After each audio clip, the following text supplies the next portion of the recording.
അമേരിക്കയുടെ താരിഫ് നയങ്ങളെ ശക്തമായി എതിർക്കുന്നത് ഇന്ത്യ പുതിയ ബദൽ സംവിധാനത്തിലൂടെയാണ്.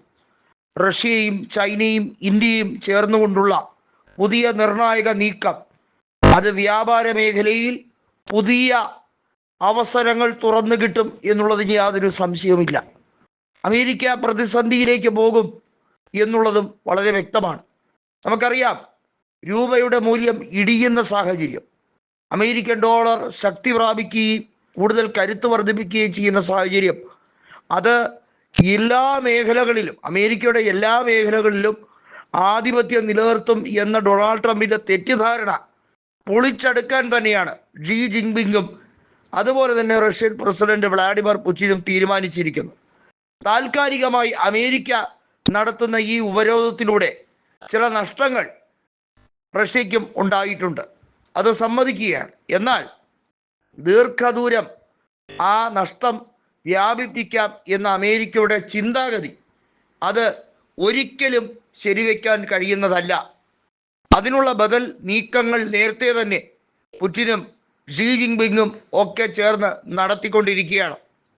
നമുക്കറിയാം, വ്ളാഡിമിർ പുടിൻ നയിക്കുന്ന റഷ്യ ആയിക്കോട്ടെ, ഷീ ജിൻപിങ് നയിക്കുന്ന ചൈന ആയിക്കോട്ടെ, രണ്ട് രാജ്യങ്ങളും സുരക്ഷാ സമിതിയിൽ സ്ഥിരാംഗത്വമുള്ള രാജ്യങ്ങളാണ്. അമേരിക്ക പോലെ തന്നെ ഈ രാജ്യങ്ങളുടെ ശക്തി, അവരുടെ GDPയുമായി ബന്ധപ്പെട്ട സ്രോതസ്സുകൾ, ഇതൊക്കെ നമുക്കറിയാം വളരെ മുൻപന്തിയിലേക്ക് കുതിച്ചു കയറുന്ന രണ്ട് രാജ്യങ്ങൾ തന്നെയാണ് ഇവരും.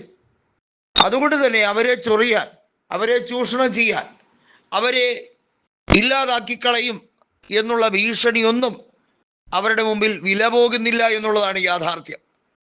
രണ്ട് പ്രധാന കാര്യങ്ങളിലാണ് റഷ്യ കൂടുതൽ കരുത്തുമായി മുന്നോട്ട് വരുന്നത്. ഉക്രൈനുമായി ബന്ധപ്പെട്ട പ്രശ്നം അമേരിക്കയ്ക്ക് സോൾവ് ചെയ്യാൻ കഴിയില്ല, റഷ്യ അതിന് നിന്നുകൊടുക്കില്ല എന്നുള്ളതാണ് യാഥാർത്ഥ്യം.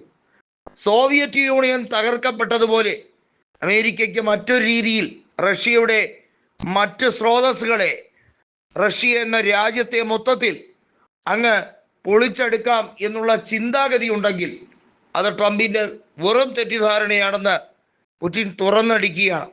സമാന ദുഃഖിതരായിട്ടുള്ള രാജ്യങ്ങൾ, അവരെ ചേർത്ത് പിടിച്ചാണ് ഇവിടെ വ്ളാഡിമിർ പുടിൻ മധ്യസ്ഥനാകുന്നത്.